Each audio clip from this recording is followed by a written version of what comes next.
So if I just use Penance Mark, the poison spreading from the Penance monster to the boss, it's not that reliable because the Penance Mark monsters spawn very far away. But you will occasionally get them to spread. So let's watch that. So it's like, okay, cool.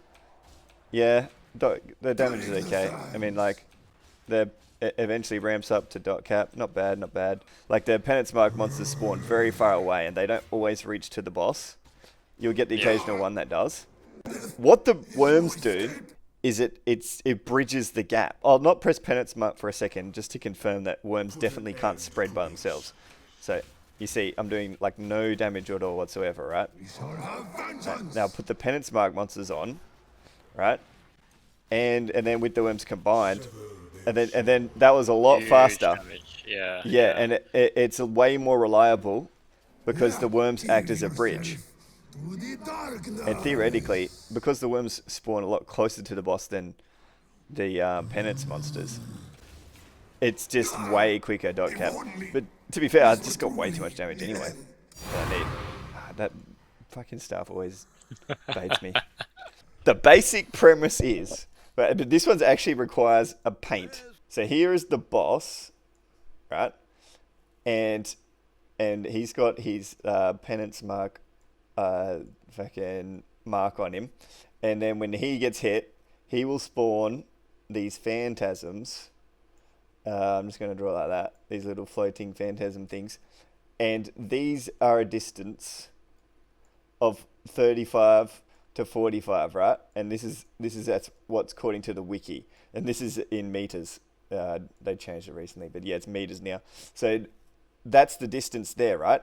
The Bino spread range, I'll just show the knife here. It says spreads 3 meters. So when I say 30, I actually meant 3.5 to 4.5. So put a little dot in there. Anyway, so 3.5 to 4.5 meters, right? So theoretically, this distance is bigger than the spread of the knife. However, the boss itself will have some sort of range. You know, it will have some sort of width. And eventually, you know, these Penance Marks, the bosses will be big enough and you'll hit a few of them every now and then. Penance Mark, it summons 3 by default, and you can get some mark effect. So it's 3 by default. I've got enough mark effect for 4, so I get 4 phantasms. But as you can see, yeah, theoretically, none of them should hit if the boss is really skinny. And it requires the boss to walk a little bit closer to one. Eventually, you will get them. Pretty clunky, but it's still incredibly high damage with low tolerance Mamba Strike damage. So it's obviously going to be dot cap if you got a good build. What I'm showcasing here is that you can make it a lot less clunky and a lot more damage by a factor of like 20 with worms. And this is why, right? When the worms spawn, they're getting summoned in the middle around the boss. And that's just a factor of how the worms are being spawned when you use Mother's Embrace, right? So if you put the minions directly onto the boss itself, which is what I'm automated with Battle Mage's Cry here, it's summoning the skeletons with Battle Mage's Cry, and that directly puts the minions, the skeletons, directly onto the boss automatically. So very low effort, and then that will spawn with Mother's Embrace the worms all the way around the boss. And now you can see the poison spread range all of a sudden. You know, here's the spread range just short of the boss, but then it goes to the worms, and then it just spreads all the way around, and then every worm multiplies this, right? And now I've got to explain something very important. But the worms, when they are hit, they are destroyed, right? And this means they cannot spread poison because the destruction effect, and you can see it written here, destroyed when hit. The destruction effect does not allow for poison spread. If you don't hit the worms, then they can spread poison. And I've tested this myself. They will spread poison. So if you kill something else with poison and then it spreads to the worms, then the worms can continue spreading the poison. And for how many worms you've got, that's how many extra poisons you're getting. So let's just say I attack once, kill a phantasm, right? With Penance Mark, kill that phantasm, and then it spreads to 20 worms. That's 21 poisons being applied in the same instance, which you can imagine is extremely broken with Viper Strike of the Mamba combined with Sadism combined with 4 times low tolerance plus the mastery. So you can see the damage is really, really good. It's a factor of 20 times the damage, theoretically, and possibly more. And you're also removing a big clunk factor. It's actually more than 20 times the damage because this is getting to real nitty-gritty with poison spread. But the way it works is, if you look at my Mamba Strike here, where does it say? Poison lasts for 0.41 seconds. And the reason why it's so short is because of Sadism support, which has massive less duration and it goes a lot faster. These poisons last very, very little amount of time. But when it's spread with poisons, if you look at the wiki, the spread resets the poison duration back to 2 seconds and it keeps the same DPS. So this 0.41 seconds, which is the support gem is balanced by how much it reduces the duration, is being reset back to 2 seconds again, and then that's being multiplied by Assassin's massive 100% duration. So you get like 4-second poisons from spreading, when theoretically it should have only been like 0.2 to 0.4 seconds. So that in itself is like a multiplier of 10x the damage, and then you times that by the amount of worms and the amount of phantasms. Am I making any sense at all, or am I just rambling like an idiot? No, that is making sense. Yeah. The point is that it very, very quickly gets to dot cap. At the moment, I've probably overinvested in damage, and I could definitely go a bit harder into defense. But yeah, the reason why we have to use Penance Mark is because in order to spread to the worms, we need to kill something. And the Penance Mark can be killed, and then that can spread the poisons, and then all those poisons will spread to the worms that we haven't killed. And so this is kind of nice where Mamba Strike is essentially a single monster hitting ability, right? It's a strike skill, and by default, they theoretically only hit one thing. They do have a very small strike AoE sort of effect. But yeah, they kind of hit one thing. And that's what's actually a positive for us, because we want to not kill that many worms while eventually killing a penance monster. And if we can achieve that, we basically enable the damage. And it usually just takes a couple of hits. So I press Penance Mark, and then I attack him a few times. The Battle Mage's Cry will spawn the skeletons, which spawns the worms. I just hit him a few times. Eventually, I'll kill a Penance Mark monster, probably in less than a second. And then the boss has got dot cap poison. Essentially like that. It's pretty easy gameplay. You don't have to, force the boss to walk over to the Penance Mark monster.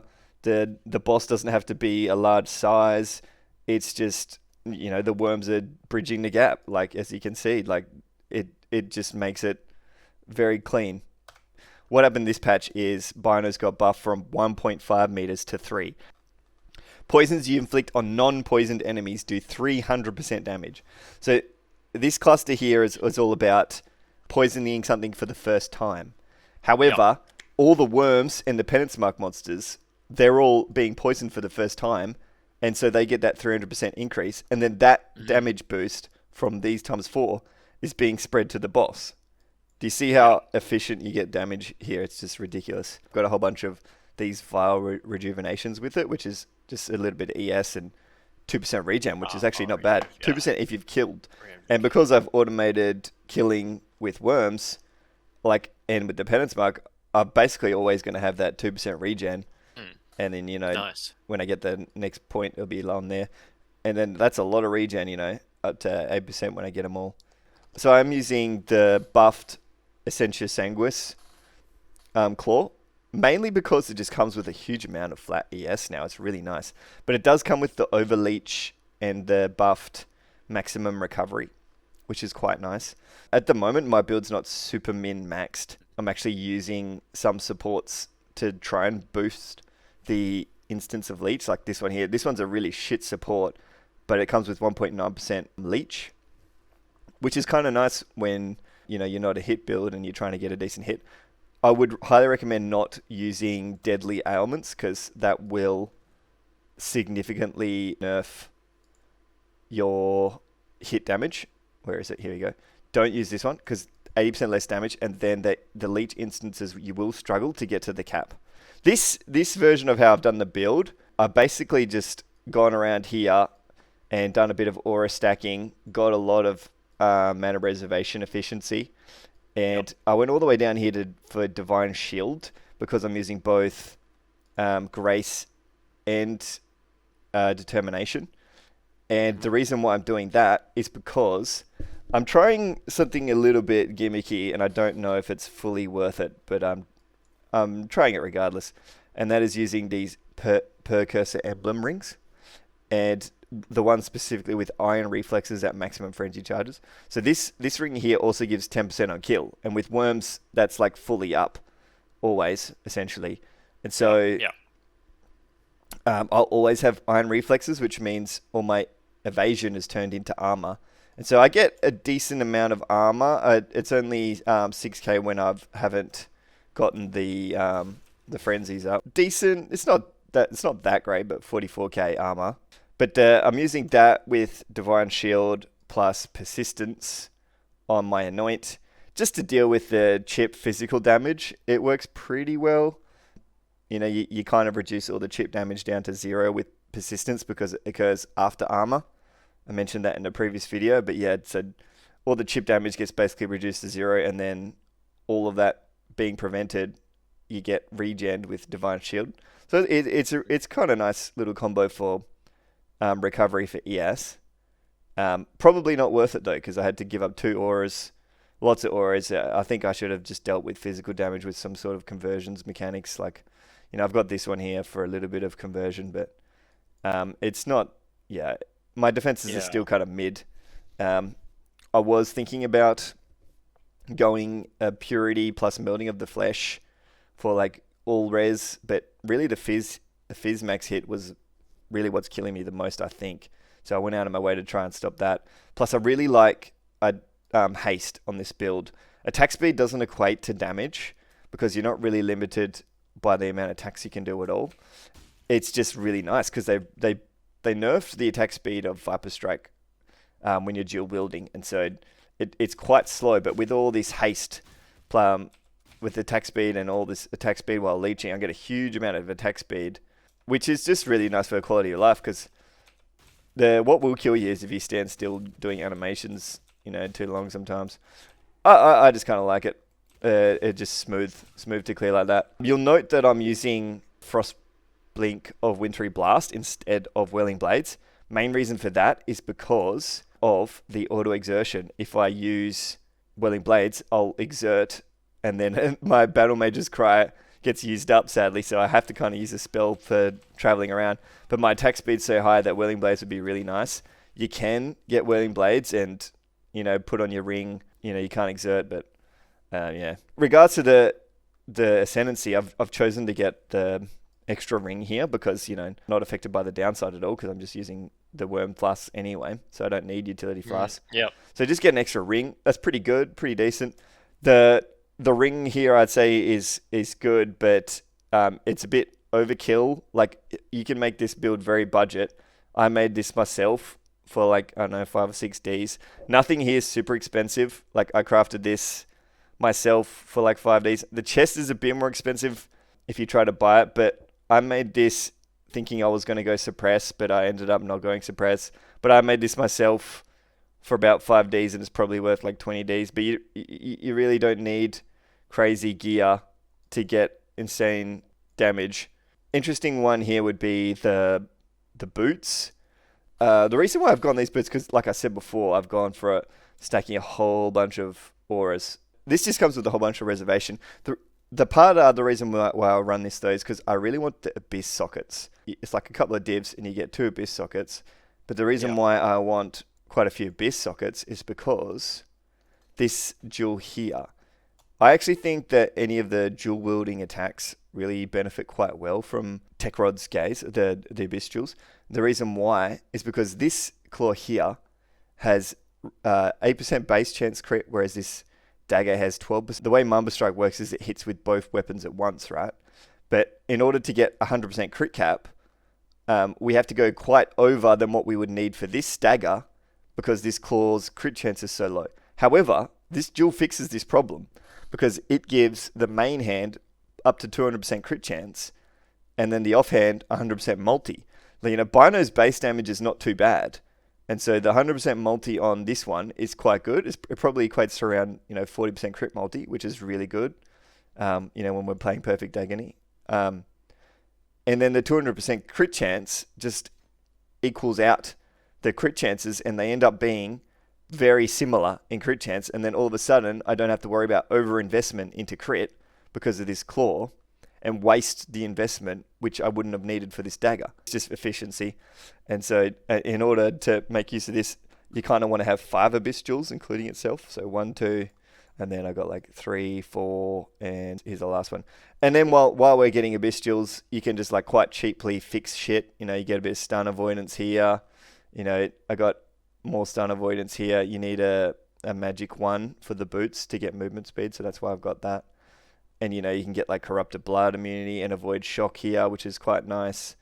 The avoid shock, that plus this timeless jewel with Storm Shroud. So yeah, ailment immune, and then stun immune with a bit of shock, stun chance on tattoos. So yeah, really, Supreme Ostentation is like the ultimate lazy one here, especially when you want to tattoo lots of stuff. So you can get mark effect on your dex tattoos. So another good reason to go Ostentation, so you don't have to worry about attributes. Yeah. And then you can get a whole bunch of ES on all of these ints, which is really nice. The main takeaway from this is that worms can spread poison if you kill something first and you don't hit to kill them. The way the worms kind of work in general mapping, but I'll hit something and you see there's like a big explosion of worms in an instant. Is I hit a monster and then that monster dies, but in that same instant the skeletons spawn all the worms, then the monster dies from the poison, and then it spreads to all the worms. And so instantly all the worms are dying in a circle. Yeah. And what that means is that I hit the pack, and then it just kickstarts the poison spread because each one of those worms is spreading an extra poison. And it just jump starts it. You really don't need help with killing the whole screen as Mamba anyway. But the point is like the worms really just jumpstart, kill the whole screen. But I don't really need the worm. You get a bit of mark effect on the implicits here. If you want to spend like 10 divs, you could get Vout Strike Skills Target 2 additional, but I didn't want to spend that. I haven't min-maxed. I feel like you could get into this build like for a pretty low budget. Yeah, to be honest. I would say, this is a very budget way to get dot cap and just have a super clean time. I league started Poisonous Concoction, and then I swapped to Mamba with like 2 divs. I was like almost instantly dot cap as soon as I got Penance Mark plus the worms, and with almost no investment whatsoever. It was the cleanest, by far the cleanest league start I've ever had, and the easiest damage I've ever gotten. I've never gotten a character to have this freer damage. It's ridiculous, to the point where I'm going to potentially try to rework this character to be complete auto bomber with Herald of Thunder. So if you're interested in maybe seeing that, comment below if you want to see that. You go. If you were to try and invest further in damage, is there much you could really do if you were to try and go further? It's dot cap. It's just capped, hey? It's capped, yeah. So you're essentially limited by that. Yeah, but there's 100% a lot more I could do for defense. Scaling defense as an assassin is a little bit hard because you don't really get any easy access to good defense mechanics, and especially without utility flasks. So defenses can be a bit tricky. For the next version, if I try to min-max it, I'll swap off Mamba, go Herald of Thunder, and do some sort of elemental conversion. Yeah, super tanky if I can build, but it's going to be a little bit of a challenge to get defenses. But yeah, since damage is somewhat solved, then you can sort of push the defenses a lot higher. If you're interested in the Herald of Thunder one, and you want to see a build on that, just let me know. Like if there's a decent amount of interest there, I'll probably post a video guide on it. Otherwise, this is basically the mechanic here, and it's not super crazy tech. essentially, I don't know if anyone's realized that worms can actually spread poison as long as they're not, being hit. Yeah, that's kind of the main thing I wanted to get across with this video. It's a little bit busted, I'll actually say. It's like the damage is too easy. Both the Writhing Jar and Penance Mark is like the two mechanics that GGG hate the most. In particular, I think Mark hates worms, and I think he hates Penance Mark, and then I'm using both together in the same build. Sorry, Mark. Yeah, not getting build of the week. Yeah, probably not. Just real quick, just show you all your gem links. Nah, I won't because it's not min-maxed. And really, I'm using inefficient ones here, like damage on full life. Right. This one is actually, I would recommend this one highly. So this one's no damage at all, but the further away is super important. Actually, I need to talk about this. So you need to be able to kill the Penance Mark monsters, which spawn very far away, without necessarily having to move around much. And like if I'll spawn someone's over here and then don't feel bad. See how far away the strike range is? It's massive, and that's basically because of this greater ancestral core 50% further away. You can also anoint for another 40%, and then you're basically off screening. In this case, I didn't because, like I said, this range is already enough, and I really wanted more physical defense. With another 40%, maybe I should do it because it'd be pretty funny. If you're wondering why the ES is not full, it's because of Divine Shield. It won't recover unless you're armor, but then I'm reliant on my frenzy charges for iron reflexes, so I don't have max until I get you can see now it's fully recovered. So, I mean, I'm losing a little bit ES there, but basically I'll have full uptime on frenzies almost always. I get endurance charges from my timeless jewel here as well. Yeah, when I'm hit, so a little bit of defense here and there. A bit of aura effect, a bit of mana res.